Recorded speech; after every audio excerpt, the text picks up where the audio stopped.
Kemandirian Indonesia saat ini sudah diambang mata, terbukti dengan kerjasamanya Indonesia bersama Rusia untuk membangun sejumlah alutsista terutama di bidang kelautan, kapal-kapal selam, kapal induk, bahkan kapal yang tidak pernah dibuat oleh negara lain kini mulai dibentuk dan dilakukan kerjasama di PT PAL Indonesia Surabaya.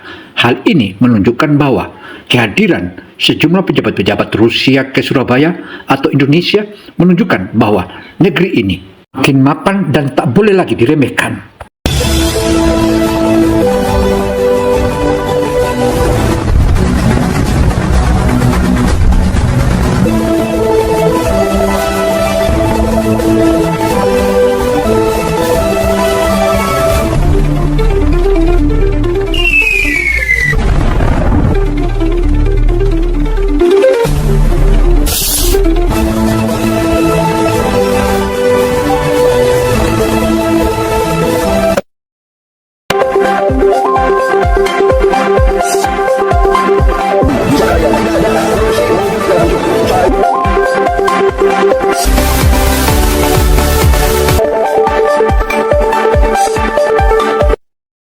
Saudara, di tengah memanasnya kondisi politik global dewasa ini, tentu saja semua negara memperkokoh dan memperkuat alutsistanya dan sekaligus memperkuat security dalam negeri serta menangkal berbagai macam geopolitik dari manapun adanya, tak terkecuali Indonesia.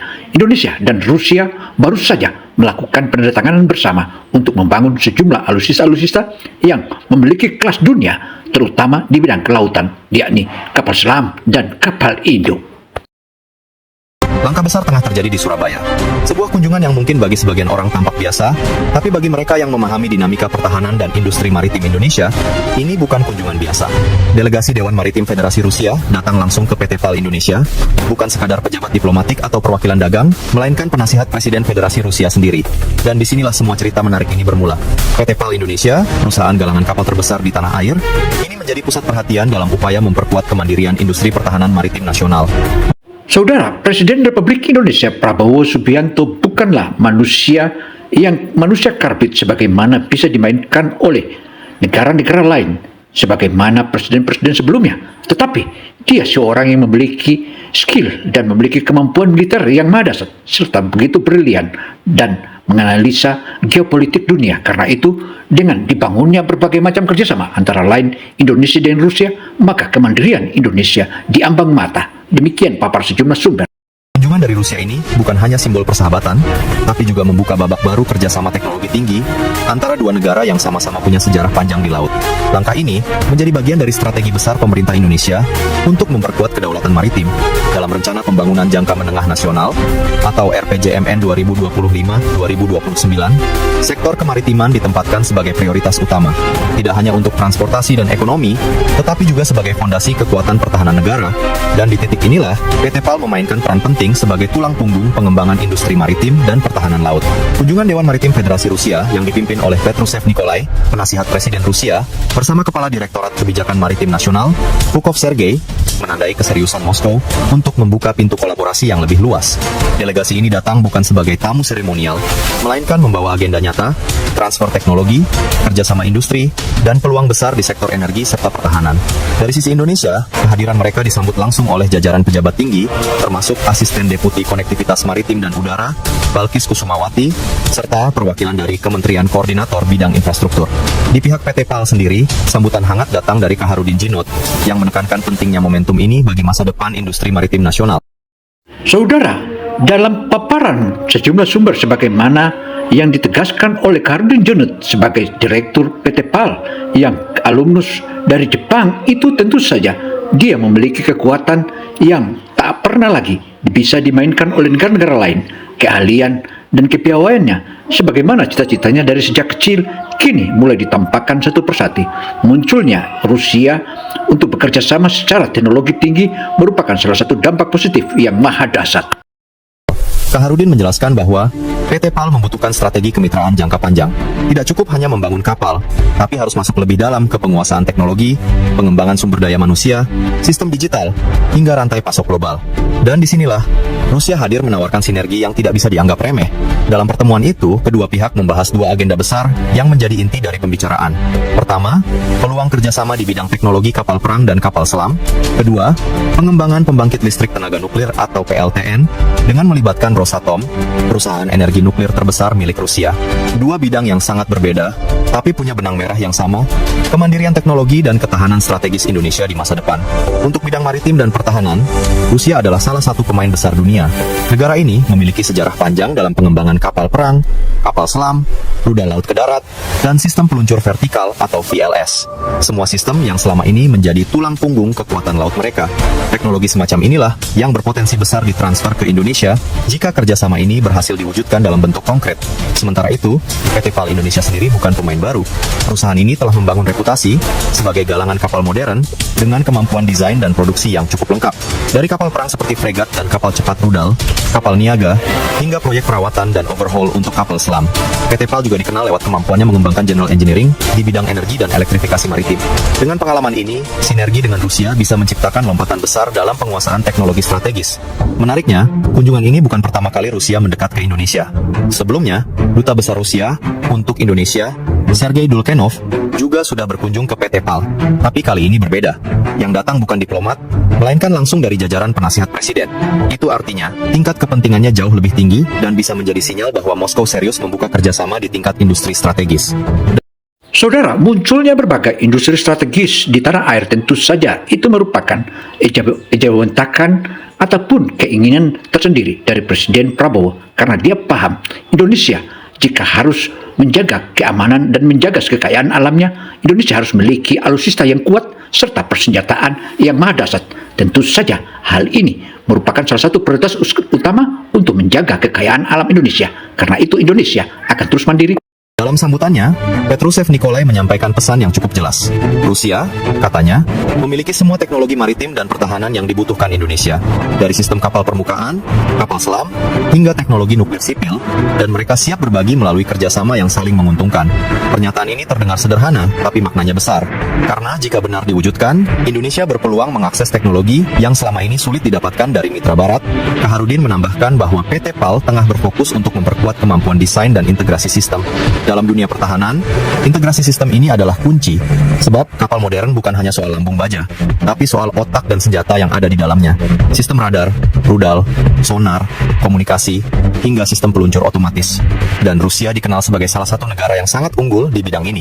Salah satu yang menarik perhatian adalah potensi kerjasama di bidang sistem peluncur vertikal atau VLS. Ini adalah sistem yang memungkinkan kapal perang meluncurkan rudal ke berbagai arah, tanpa harus mengubah posisi kapal. Teknologi ini digunakan oleh banyak negara maju, dan Rusia termasuk pionirnya. Jika sistem ini bisa diadaptasi oleh PT PAL, maka kemampuan ofensif armada laut Indonesia bisa meningkat signifikan. Selain itu, ada juga pembicaraan mengenai torpedo dan rudal jarak jauh yang bisa diluncurkan dari kapal selam maupun kapal permukaan. Teknologi semacam ini sangat sensitif dan biasanya tidak dijual secara bebas.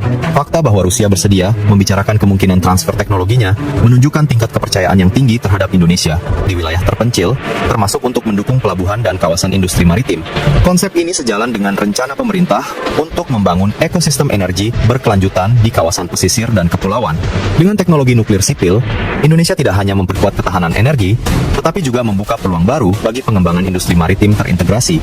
Dari sisi sumber daya manusia, PT PAL juga menaruh perhatian besar. Dalam forum tersebut, dibahas rencana kerjasama pelatihan, program vokasi, dan magang industri antara Indonesia dan Rusia.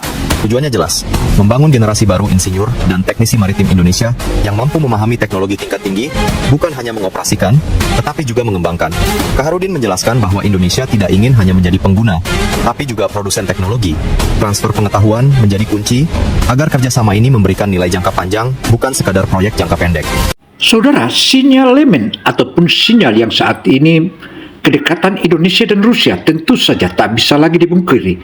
Hal ini sudah ditetapkan, bahkan cerita-cerita kita masih kecil dulu sudah menyebutkan bahwa kita memiliki atau Indonesia memiliki saudara jauh, di mana saudara jauh itu dia datang di saat kita dalam kondisi krisis. Pada saat itu kita dikeroyok oleh sekutu barat, dan muncullah Rusia yang dulu disebut Uni Soviet hingga memberikan kita alutsista dan kekuatan, dan saat itulah kita bangkit semua untuk bertempur dan akhirnya kita memenangkan dan merdekalah Indonesia.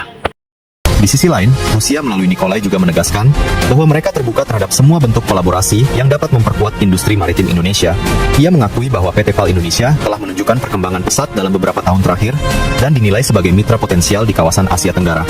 Bagi Rusia, kerjasama ini juga strategis. Di tengah dinamika global yang semakin kompleks, memperkuat hubungan dengan Indonesia berarti memperluas pengaruh di kawasan Indo-Pasifik. Dan bagi Indonesia, ini kesempatan langka untuk mempercepat kemandirian pertahanan laut tanpa terlalu bergantung pada satu blok tertentu. Jika dilihat dari perspektif ekonomi pertahanan, kolaborasi ini juga bisa membuka peluang industri turunan. Setiap proyek kapal perang, misalnya, membutuhkan rantai pasok yang luas dari baja, elektronik, sensor, hingga sistem navigasi. Artinya, kerjasama ini bisa memberi efek ganda bagi ekonomi nasional, menciptakan lapangan kerja baru, serta memperkuat industri komponen dalam negeri. PT PAL sendiri telah berpengalaman bekerja sama dengan berbagai negara, seperti Korea Selatan, Belanda, dan Prancis. Tapi pendekatan Rusia bisa membawa warna baru.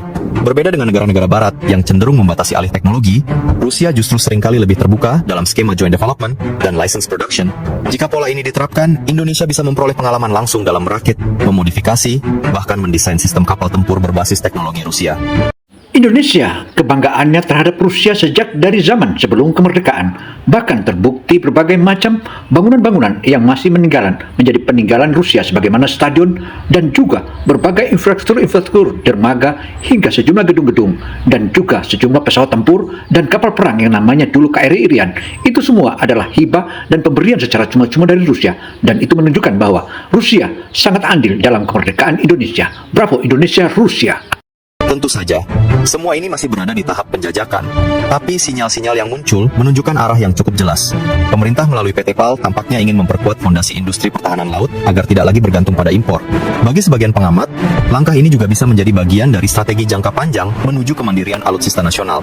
Karena tanpa kemampuan membangun sendiri kapal tempur dan sistem senjatanya, Indonesia akan terus tergantung pada negara lain. Dan dalam situasi geopolitik yang tidak menentu, ketergantungan seperti itu bisa menjadi kelemahan. Kehadiran delegasi Rusia langsung ke Surabaya juga memberi pesan simbolis. Selama ini, kunjungan seperti ini biasanya dilakukan di tingkat kementerian atau di Jakarta. Tapi kali ini, mereka datang langsung ke PT PAL ke jantung industri maritim Indonesia. Artinya, mereka ingin berbicara langsung dengan pelaku teknis, bukan hanya pejabat birokrasi. Ini bisa diartikan sebagai bentuk kepercayaan sekaligus keseriusan untuk membangun kerjasama konkret. Jika melihat tren global, banyak negara mulai memperkuat kerjasama bilateral di bidang teknologi militer dan energi maritim. Indonesia yang memiliki posisi geografis strategis di antara dua samudra tentu tidak boleh tertinggal. Kolaborasi dengan Rusia ini bisa menjadi batu loncatan penting untuk memperkuat posisi Indonesia sebagai poros maritim dunia. Namun tentu ada tantangan besar di depan.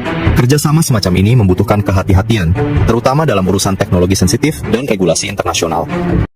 Saudara, kehadiran Presiden Prabowo sejak dia menjadi Menteri Pertahanan mulai tampakkan kedekatannya dengan Rusia. Bahkan sebelum dia dilantik sebagai presiden pun, dia sudah lebih awal menyeberang ke Rusia. Dan sebelum itu pula, ia sudah meminta dukungan dari Rusia mulai berbagai macam strategis hingga masuk ke teknologi-teknologi tingkat tinggi, terutama teknologi strategis yang menyangkut alutsista. Ini menunjukkan bahwa Indonesia merupakan salah satu mitra utama Rusia. Bravo Indonesia, majulah bangsaku. Saya Gino Samsudin Misrak melaporkan. Wassalamualaikum warahmatullahi wabarakatuh.